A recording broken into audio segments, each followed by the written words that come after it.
Assalamualaikum warahmatullahi wabarakatuh. Shalom, Om Swastiastu, Namo Buddhaya, Salam Kebajikan. Perkenalkan, kami dari kelompok 4, Hukum Keluarga kelas C, yang beranggotakan Azza Fadlah Ramadan, Kaza Kaifan Afadia, Vanessa Kristina Siringoringo, dan Naura Afifah Luisa Tindangen. Kami akan memaparkan hasil diskusi kami mengenai analisis perkawinan campuran beda kewarganegaraan. Ilustrasi perkara. Pada tanggal 15 Februari 2020, telah terjadi perkawinan campuran antara seorang laki-laki berkewarganegaraan asing dan perempuan berkewarganegaraan Indonesia. Dari perkawinan tersebut, dikaruniai seorang anak yang lahir pada tanggal 25 Juni tahun 2021. Selanjutnya, keabsahan perkawinan campuran beda kewarganegaraan. Yang pertama, jika dilangsungkan di luar Indonesia, perkawinan tersebut sah bila perkawinan tersebut menurut hukum negara yang berlaku menurut negara mana perkawinan itu dilangsungkan bagi warga negara Indonesia tidak melanggar ketentuan Undang-Undang Pokok Perkawinan terdapat dalam pasal 56 pada ayat 2. Pasal 56 Undang-Undang Perkawinan berbunyi bahwa dalam waktu 1 tahun setelah suami istri itu kembali ke wilayah Indonesia, surat bukti perkawinan mereka harus didaftarkan di kantor pencatatan perkawinan tempat tinggal mereka. Keabsahan perkawinan campuran beda kewarganegaraan. Jika dilangsungkan di Indonesia, perkawinan campuran dilangsungkan di Indonesia harus dilakukan menurut Undang-Undang Perkawinan sebagaimana yang telah tertuang pada pasal 59 ayat 2 mengenai syarat-syarat untuk melangsungkan perkawinan harus dipenuhi syarat-syarat perkawinan material yang berlaku. Menurut hukum masing-masing pihak, pasal 60 ayat 1, pejabat yang berwenang memberikan keterangan tentang telah dipenuhi syarat-syarat perkawinan menurut hukum yang masing-masing pihak, pasal 60 ayat 2, perkawinan campuran yang dicatat oleh pegawai pencatat yang berwenang, pasal 61 ayat 1, pegawai pencatat. Status kewarganegaraan anak dalam pernikahan campuran beda kewarganegaraan.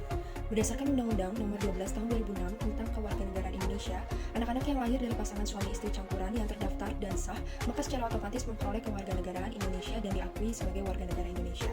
Akibat dari perkawinan campuran yang sah dapat mengakibatkan anak dari perkawinan tersebut memiliki kewarganegaraan ganda. Indonesia mengenal asas kewarganegaraan ganda terbatas yang diatur dalam pasal 6 Undang-Undang Kewarganegaraan.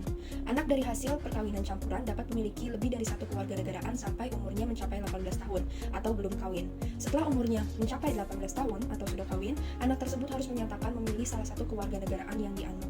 Undang-Undang Kewarganegaraan memuat asas-asas kewarganegaraan umum atau universal. Adapun asas-asas yang dianut dalam Undang-Undang Kewarganegaraan ini adalah 1. Asas ius sanguinis. Asas ius sanguinis adalah asas yang menentukan kewarganegaraan seseorang berdasarkan keturunan, bukan tempat kelahiran. Yang kedua, asas ius soli. Asas ius soli yaitu asas yang secara terbatas menentukan kewarganegaraan seseorang berdasarkan negara tempat kelahiran yang diberlakukan terbatas bagi anak-anak sesuai dengan ketentuan yang diatur dalam undang-undang ini. Yang ketiga, asas kewarganegaraan tunggal. Asas kewarganegaraan tunggal adalah asas yang menentukan satu kewarganegaraan bagi setiap orang. Yang keempat, asas kewarganegaraan ganda terbatas. Asas kewarganegaraan ganda terbatas adalah asas yang menentukan kewarganegaraan ganda bagi anak-anak sesuai dengan ketentuan yang diatur dalam undang-undang ini. Undang-Undang Kewarganegaraan pada dasarnya tidak mengenal kewarganegaraan ganda atau bipatrit, ataupun tanpa kewarganegaraan ataupun apatrit. Kewarganegaraan ganda yang diberikan kepada anak dalam undang-undang ini merupakan pengecualian, yaitu kepada anak dari hasil perkawinan campuran. Anak yang belum berusia 18 tahun atau belum menikah, berada dan bertempat tinggal di wilayah negara Republik Indonesia, dari ayah atau ibu yang memperoleh kewarganegaraan Republik Indonesia dengan sendirinya berkewarganegaraan Republik Indonesia. Setelah berusia 18 tahun atau sudah menikah, maka anak tersebut harus menyatakan memilih salah satu kewarganegaraannya. Anak dari hasil perkawinan campuran dapat memilih untuk menjadi warga negara Indonesia atau menjadi warga negara asing.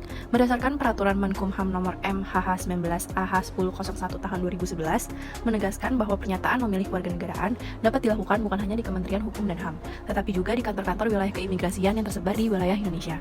Bahkan, pernyataan memilih dapat disampaikan di luar negeri melalui kantor perwakilan Indonesia atau di tempat lain yang ditentukan oleh menteri. Kantor perwakilan Indonesia yang mempunyai kewenangan adalah kantor yang wilayah kerjanya meliputi tempat tinggal anak. Sekian dari kelompok kami, mohon maaf bila ada kesalahan. Wassalamualaikum warahmatullahi wabarakatuh.